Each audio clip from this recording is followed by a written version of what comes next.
ഇന്ന് ഞാൻ ഷെയർ ചെയ്യാൻ പോകുന്നത് കുട്ടികൾക്കൊക്കെ വളരെ ഇഷ്ടപ്പെട്ട ചിക്കൻ നഗറ്റ്സിൻ്റെ റെസിപ്പിയാണ്. നമുക്ക് ഒരുപാട് റിക്വസ്റ്റ് ഉണ്ടായിരുന്നു ചിക്കൻ നഗറ്റ്സ് കാണിക്കാനായിട്ട്. അപ്പോൾ ഇന്ന് നമുക്ക് ചിക്കൻ നഗറ്റ്സ് എങ്ങനെ ഉണ്ടാക്കുന്നത് കാണാം. ഞാൻ Mahima Simon, welcome to Mahima's cooking class. അപ്പോൾ ചിക്കൻ നഗറ്റ്സ് ഉണ്ടാക്കാനായിട്ട് നമുക്ക് ആദ്യം ഒരു ബൗളിലേക്ക് വേണ്ടത് ചിക്കൻ മിൻസ് ചെയ്തത് വേണം. ഞാൻ ഇവിടെ എടുത്തേക്കുന്നത് 1/2 കിലോ ആണ്. 1/2 കിലോ ചിക്കൻ മിൻസ് ആണ് വേണ്ടത്. ഇത് ചിക്കൻ ബ്രസ്റ്റ് ആണ്. ചിക്കൻ ബ്രസ്റ്റ് മിൻസ് ചെയ്തെടുത്തേക്കുന്നതാണ്. അപ്പം മിൻസ് ചെയ്യാനായിട്ട് നമുക്ക് ഒന്നെങ്കിൽ ഫുഡ് പ്രോസസ്സറിലിട്ട് നന്നായിട്ട് പ്രോസസ്സ് ചെയ്തെടുക്കാം, അല്ല എങ്കിൽ നമ്മുടെ മിക്സിയുടെ ചെറിയ ജാറിലിട്ട് ഒന്ന് പൾസ് ചെയ്ത് എടുക്കാം. അപ്പം വെള്ളം ഇല്ലാണ്ട് വേണം എടുക്കാൻ. 1/2 കിലോ. അപ്പം ഇതിനകത്തേക്ക് നമുക്ക് അണിയൻ പൗഡറായിട്ട് നമുക്ക് വാങ്ങിക്കാൻ കിട്ടും. ഇല്ല എങ്കിൽ നിങ്ങളൊരു 1/2 അണിയൻ എടുത്ത് നന്നായിട്ടൊന്ന് പേസ്റ്റാക്കി എടുത്താൽ മതി, ചതച്ചെടുത്താൽ മതി. ഗാർലിക് പൗഡർ അതിനകത്തേക്ക് 1/4 ടീസ്പൂൺ ഇടാം. ഇപ്പോൾ ഗാർലിക് പൗഡർ ഇല്ലെങ്കിലും ഒരു 4 വെളുത്തുള്ളി നല്ലതായിട്ട് പേസ്റ്റ് ആക്കിയിട്ട് ഇതിനകത്ത് ചേർത്താൽ മതി, അല്ലെങ്കിൽ പൊടിയായിട്ട് അരിഞ്ഞിട്ട് ഇതിനകത്ത് ചേർത്താൽ മതി. 1/4 ടീസ്പൂൺ മസ്റ്റർഡ് പൗഡർ, കടുക് പൊടിച്ചത്. അതങ്ങനെ വാങ്ങിക്കാൻ കിട്ടും, അല്ലെങ്കിൽ നമ്മുടെ കടുക് എടുത്ത് ചെറുതായിട്ട് പൊടിച്ചെടുത്താലും മതി. 1/4 ടീസ്പൂൺ ഒറിഗാനോ ഒരു ടൈപ്പ് ഓഫ് ഹേർബാണ്. അതും സൂപ്പർ മാർക്കറ്റ്സിലൊക്കെ കിട്ടുന്നതാണ്.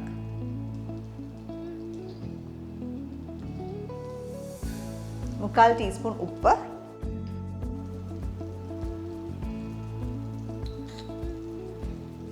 ഒരു ടീസ്പൂൺ കുരുമുളക് പൊടി.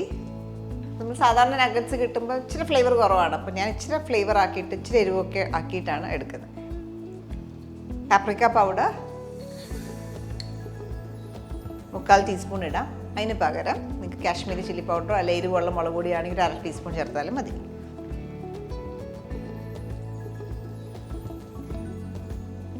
Soya sauce, light soya sauce ആണ് 1 ടീസ്പൂൺ. ഇതിലേക്ക് വിനീഗർ ഒരു 1/2 ടീസ്പൂൺ കൂടെ ചേർക്കാം.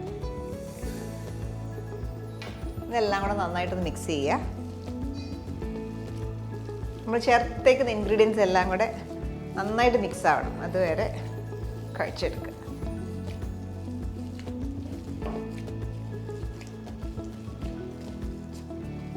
നമ്മൾ ചേർത്തേക്കുന്നതെല്ലാം നന്നായിട്ട് മിക്സ് ചെയ്തു. ഇതിനകത്തേക്ക് 2 ബ്രെഡ്, സാധാരണ ഫ്രഷ് ആയിട്ടുള്ള ബ്രെഡിൻ്റെ അരിക് മൊത്തം കട്ട് ചെയ്ത് കളഞ്ഞ ശേഷം ഞാൻ മിക്സിയിലിട്ടൊന്ന് പൊടിച്ച് എടുത്തേക്കുന്നതാണ്. അപ്പം അതിന് പകരം നിങ്ങൾ ഇറച്ചി മിൻസ് ചെയ്യുമ്പോൾ ബാക്കി കൂടെ വേണമെങ്കിലും ബ്രെഡ് ഇടാം. 2 സ്ലൈസ് ബ്രെഡ് സൈഡ്സ് കളഞ്ഞ് എടുത്തേക്കുന്നതാണ്. ബ്രെഡ് ഇടുന്നത് നനവൊക്കെ ഉണ്ടെങ്കിൽ അത് അബ്സോർബ് ചെയ്യും, അതിന് വേണ്ടിയിട്ട് കൂടിയിട്ടാണ്.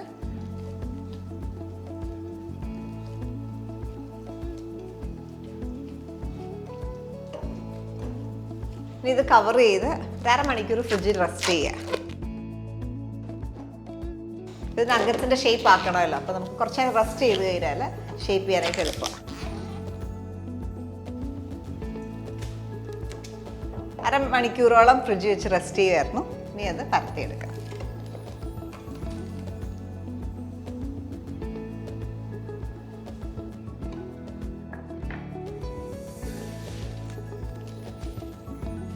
ഞാൻ ഇതേപോലെ ഒരു പാച്ച്മെൻറ്റ് പേപ്പറാണ് ഉപയോഗിക്കുന്നത് പരത്താനായിട്ട്. അതിന് പകരം നിങ്ങൾക്ക് ഇതേപോലെ ക്ലിംഗ് റാപ്പിൽ ഇച്ചിരി ഓയിൽ തൂത്തിട്ട് അങ്ങനെ വേണമെങ്കിലും ചെയ്യാം. ഇച്ചിരി ഓയിൽ നന്നായിട്ടൊന്ന് റബ്ബ് ചെയ്യാം.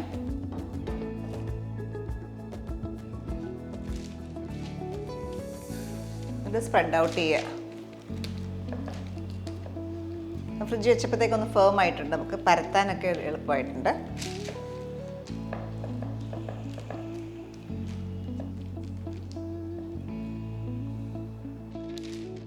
ഒരു പാച്ച്മെൻറ്റ് പേപ്പറിൻ്റെ പുറത്തിട്ടിട്ട് ഒന്നുകൂടെ തിന്നായിട്ട് പരത്തിയെടുക്കാം.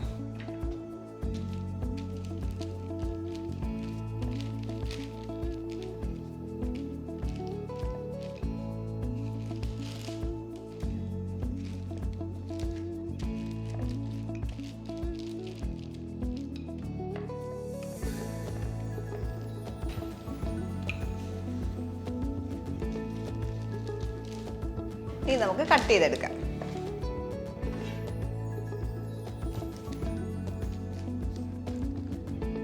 സൈഡ്സ് ഒരേപോലെ അല്ലെങ്കിലും കുഴപ്പമില്ല, നമ്മൾ കട്ട് ചെയ്യുമ്പോൾ അഡ്ജസ്റ്റ് ചെയ്തെടുത്താൽ മതി. ഇനി അറ്റം കട്ട് ചെയ്ത് മാറ്റും ഒരേ ലൈനിൽ കിട്ടാനായിട്ട്.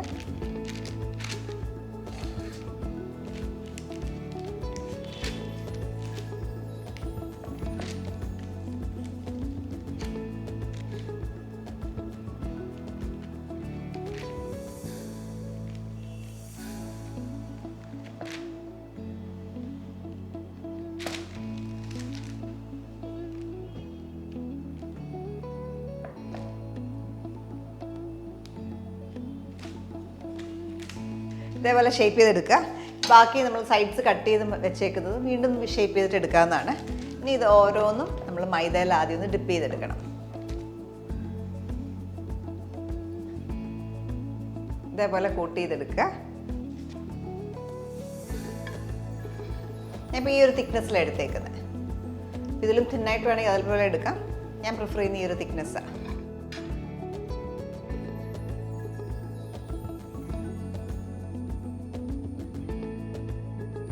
ഇതേപോലെ ഈ ഫുൾ നഗറ്റ്സ് ഇതേപോലെ ഷേപ്പ് ചെയ്തെടുക്കുക. മൈദ വെച്ച് എല്ലാ നഗറ്റ്സും ഒന്ന് കോട്ട് ചെയ്തെടുത്തു. ഇനി അടുത്തതായിട്ട് നമുക്ക് മുട്ടയിൽ മുക്കി ബ്രെഡ് ക്രംസിൽ മുക്കി മാറ്റണം. ഇത്രയും ക്വാണ്ടിറ്റി ചെയ്യാനായിട്ട് ഏകദേശം 2 മുട്ട വേണ്ടി വരും.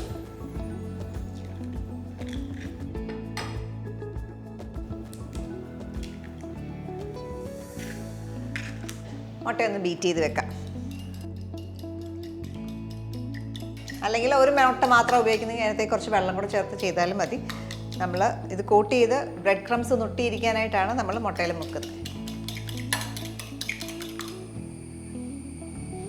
ഓരോ നഗറ്റ്സും എടുത്തൊന്ന് ഡിപ്പ് ചെയ്യുക. അതിന് ശേഷം ബ്രെഡ് ക്രംസിലേക്ക് ഇടുക.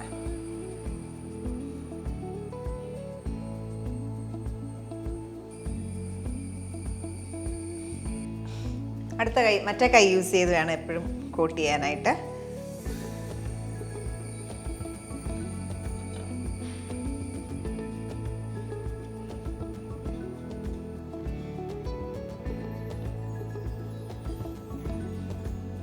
അല്ലെങ്കിൽ എപ്പോഴും ബ്രെഡ് ക്രംസ് പെട്ടെന്ന് അങ്ങ് സ്പോയിൽഡ് ആവും. നമ്മുടെ ഒത്തിരി മുട്ടയുടെ അംശമൊക്കെ ഇതിനകത്തേക്ക് വീണിട്ട് അത് കട്ട കിട്ടും. അപ്പോൾ അത് അവോയ്ഡ് ചെയ്യാനായിട്ട് എപ്പോഴും 2 കൈയും കൂടി യൂസ് ചെയ്യുക. ഈ ഒരു പ്രോസസ്സ് റിപ്പീറ്റ് ചെയ്യുക.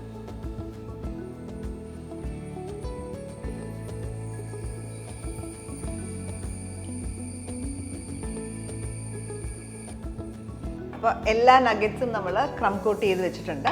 ഇനി അടുത്ത സ്റ്റെപ്പ് എന്ന് പറഞ്ഞാൽ ഫ്രൈ ചെയ്തെടുക്കാം. അപ്പോൾ നിങ്ങൾക്ക് സ്റ്റോർ ചെയ്യണമെങ്കിൽ ഇങ്ങനെ തന്നെ എടുത്ത് സിപ്പ് ലോക്കിലാക്കി അല്ലെങ്കിൽ എയർ ടൈറ്റ് കണ്ടെയ്നറിലാക്കി ഫ്രീസ് ചെയ്യാം. ഒരു 2 ആഴ്ചക്കകം നമുക്ക് യൂസ് ചെയ്യാം.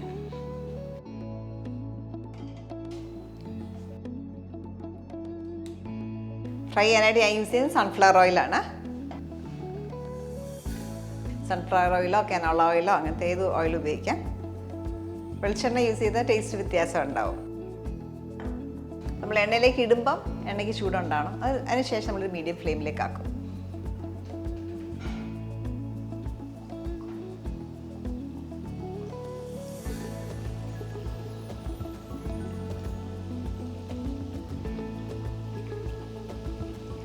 നമ്മൾ എണ്ണയിലേക്ക് ഇടുമ്പോൾ തീ ഹൈ ഫ്ലെയിമിലായിരിക്കണം. അതിനുശേഷം ചെറുതായിട്ടൊന്ന് ബ്രൗൺ ആയി കഴിയുമ്പോൾ ടേൺ ചെയ്ത ശേഷം തീ കുറച്ചിടാം.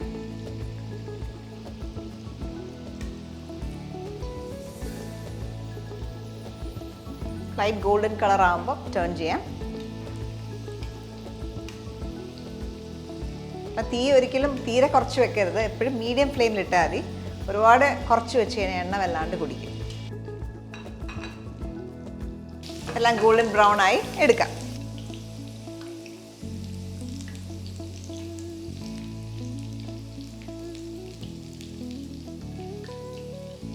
നല്ല ക്രിസ്പായിട്ടുണ്ട്. പുറമൊക്കെ നല്ല ക്രിസ്പാണ്.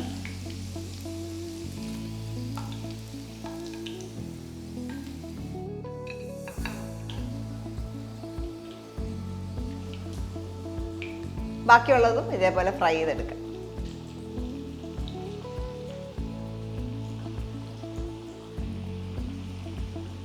അപ്പം നഗറ്റ്സ് എല്ലാം നമ്മൾ പെർഫെക്റ്റ്ലി ഫ്രൈ ചെയ്തെടുത്തു.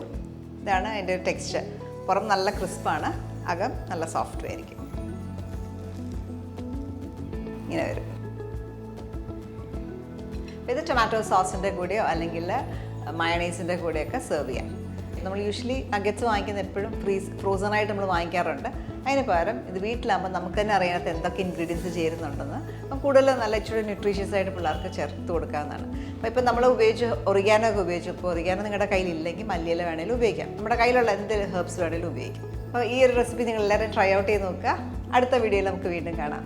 Thank you for watching മൈമാസ് cooking class.